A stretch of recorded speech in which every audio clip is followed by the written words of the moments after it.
What's up everyone, welcome back to a brand new video. A few weeks ago I put up a couple polls asking what you guys want to see for an April Fool's scenario. And this one isn't really as jokey, it's more so just something that changed the story so much that I can't consider it an April Fool's scenario. Last year I did one of Frieza raised Kakarot, so this time we're going to do something a bit different. Pretty much the exact opposite of this. Instead of Frieza finding Kakarot, Bardock's still going to have him. But something much bigger is going to change here. Bardock's going to start a rebellion, and he's not going to be able to do it alone. Who's he going to recruit for this rebellion, and will it even work? Well, that's what we're going to find out in this series. For this video, let's set a like goal of 4,500 likes. If we hit that, I'll continue with another part of the series and make it a full story. Anyways, let's begin this brand new scenario. This story is going to start very far back. We saw this flashback during the Granola arc, and those flashbacks to Bardock are what's going to come into play here. The story begins after the Cerealians are destroyed, and Bardock finds Muesli and Granola. A lot of this pretty much goes like normal. Not only does he decide to spare them, but he also decides to protect them, trying to get them out of harm's way so the Saiyans or the Heaters won't find them. This also leads to him meeting Monaido.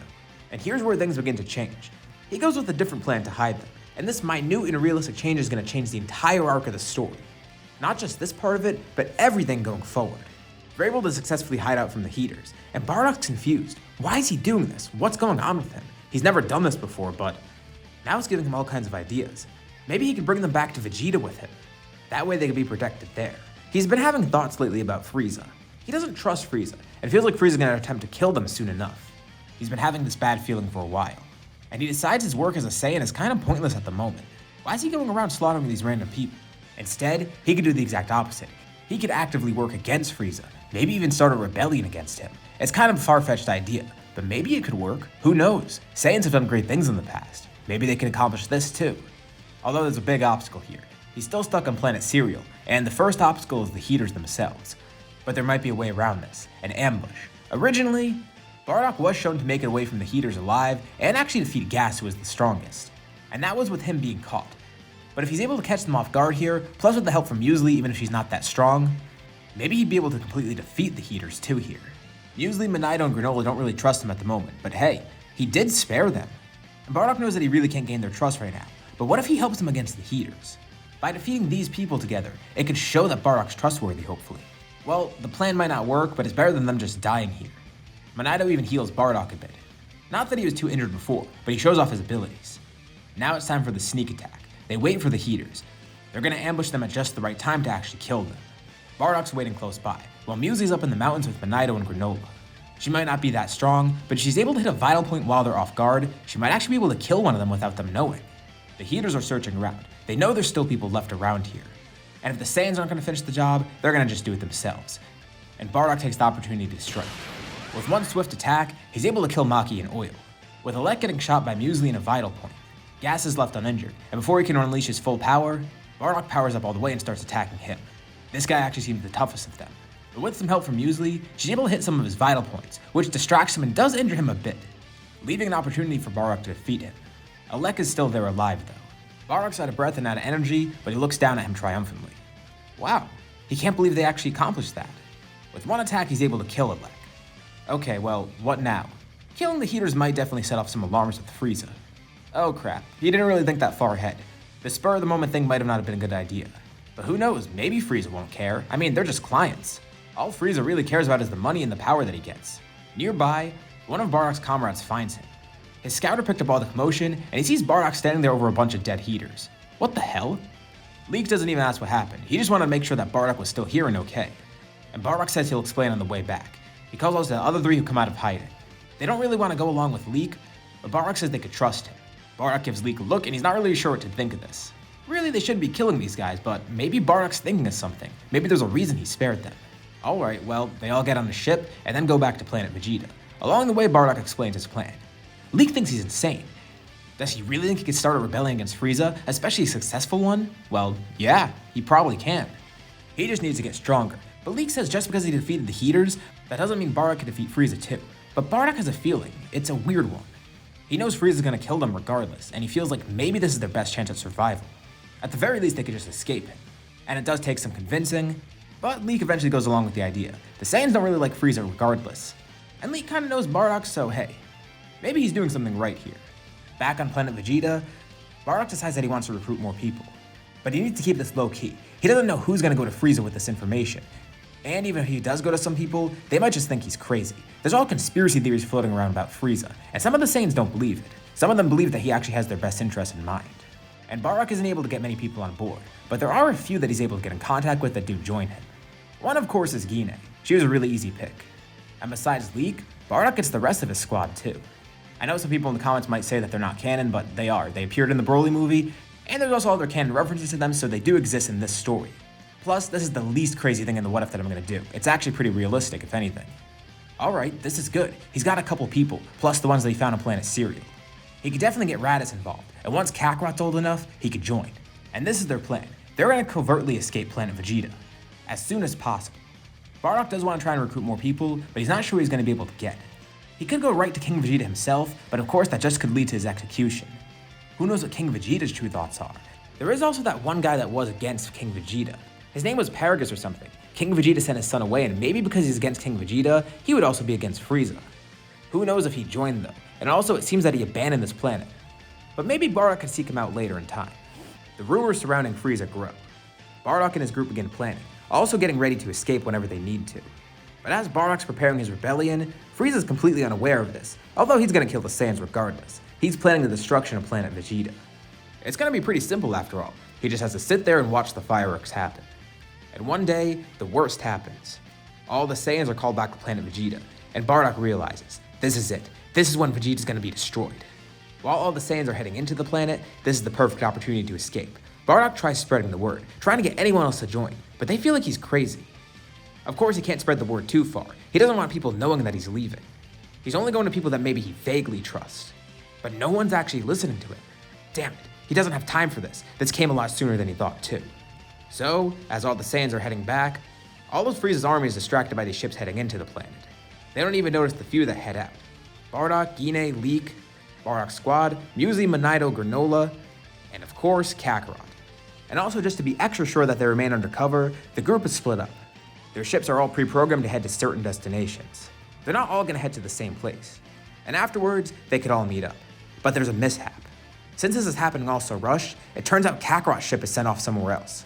But by the time it's launched, it's already too late. Bardock notices as they're being launched into space, and he sees Kakarot's ship fly in the opposite direction.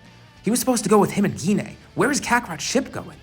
He gets into contact with the others, and it seems that they're all fine. Damn it, now he and Gine are worried. But hey, at least Kakarot's off the planet they know. He should be fine, because wherever this is going, it should be a habitable place. Hopefully he ends up safe, and if anything this might be better, he's gonna go completely unnoticed, even by Bardock and Gine. They're not gonna know where he goes, at least for the time being. They're focused on just leaving. Frieza watches the fireworks as Planet Vegeta is decimated. He's pleased. There's only 3 Saiyans that are still alive, at least to his knowledge. Vegeta, Raditz, and Nappa. But it's fine to keep 3 along. They'll make good soldiers, and he'll make sure they're good. Bardock watches on from space discouraged. All of it's gone. Planet Vegeta, all the Saiyans. He can't believe Frieza actually did it. How is this rebellion gonna work if there's no Saiyans? What are they even rebelling for? Bardock's losing motivation. But Gine talks some sense into him. They already made it this far, and they survived. It's their duty, if anything. Now they have a new goal. They have to avenge the Saiyans. They're not just starting a rebellion now, they're getting revenge. If anything, this makes it even more important that they go through with their goal. Everyone else agrees too. It's not just for Bardock and the Saiyans. Musli even chimes in. It's for the Cerealians too, and everyone else that Frieza was directly responsible for destroying. And you know what? They're right. Bardock realizes he can't think this way. They gotta keep moving forward. That's what they need. They've made it this far. It might be a success already. Instead of everyone being destroyed by Frieza, Bardock prevented that. Bardock helped save all these people. The rebellion isn't over, it's just beginning. And it's not a failure. They're already beginning to be successful. This works directly against Frieza's goals, and he doesn't even know it by now. And Bardock also remembers, there's other Saiyans to recruit. Raditz never came back to the planet. He's still off planet somewhere. He contacted him beforehand too, just to make sure that this was the case. Which means that other Saiyan Nappa and probably Prince Vegeta are with him too. And also that Paragus guy who left, maybe he and his son are out there somewhere. And of course, there is Kakarot. They're gonna have to find him soon. And he's only just a kid now, but he will grow into a formidable warrior. And who knows, maybe there's other people unaccounted for. There's also Granola there, who's young right now, but maybe he can grow really strong. Everyone makes it to their destination. They're gonna lay low for a bit, probably a few months, and then they're gonna go out and do what they need to. After they've decided everything comes down, Bardock's first order of business is to retrieve Kakarot again. But beforehand, he wants to assure something. He wants to assure he's gonna be strong enough in case he faces any danger. Of course, he doesn't expect to face Frieza right away, but he wants to get stronger regardless, not just for the far future, but for the near future too. And besides, he's gonna train Gine. Gine is actually motivated to fight here. Once they arrive at their destination, they immediately begin training. And meanwhile, everyone else is training too. At their predetermined destinations, they're also starting there. They need to use this time to get stronger, especially Muesli and Granola. With the incredible amount of potential that Cerealians have, he could become a really powerful warrior. She can too, given the fact that she's gonna get more training.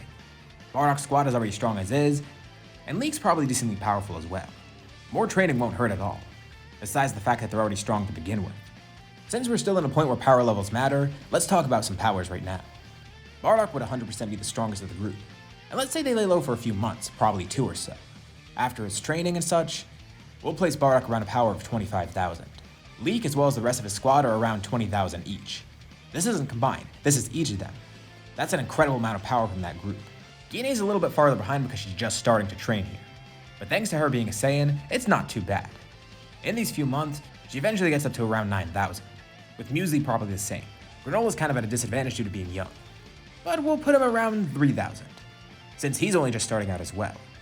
And now the group feels safe enough. Now it's time to head out. They're gonna find Kakarot first, and then they're gonna collect the rest of the people that they could find.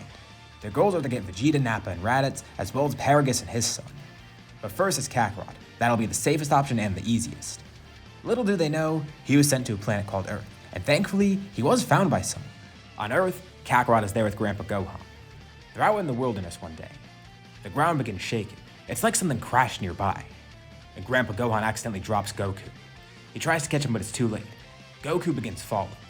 But before he hits the ground, someone catches him. Bardock rockets over and sees what's happening, saving Kakarot in the nick of time. Grandpa Gohan's surprised. Is that an alien? Wait a second. He looks exactly like that kid. Oh, he gets it all now. And Bardock begins explaining everything. Grandpa Gohan's amazed to hear all this. Aliens? A space empire? A rebellion? It's all so much to take in.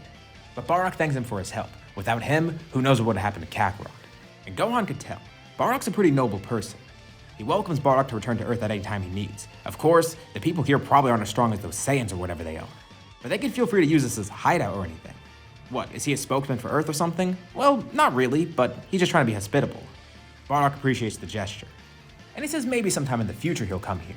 Thankfully, Kakarot's okay. He hasn't hit his head, and even though Grandpa Gohan bestowed the name Goku upon him, he learns this kid's true name, Kakarot. He hopes Kakarot will grow to be a good person and a strong warrior one day.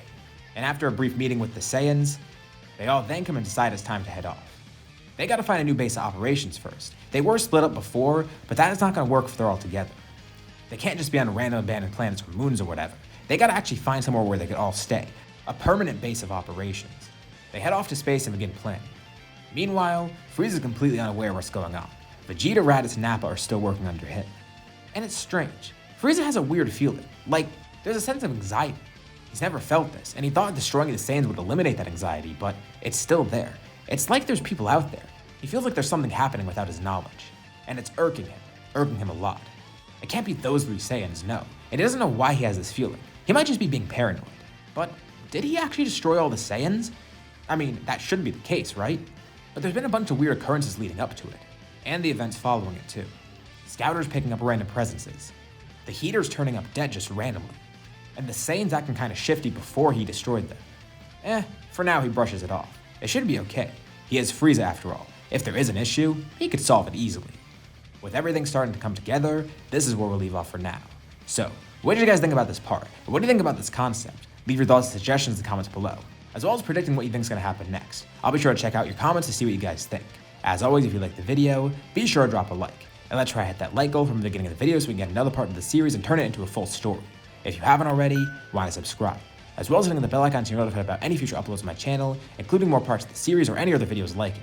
Anyways, thank you all for watching, and I'll see you all in my next video.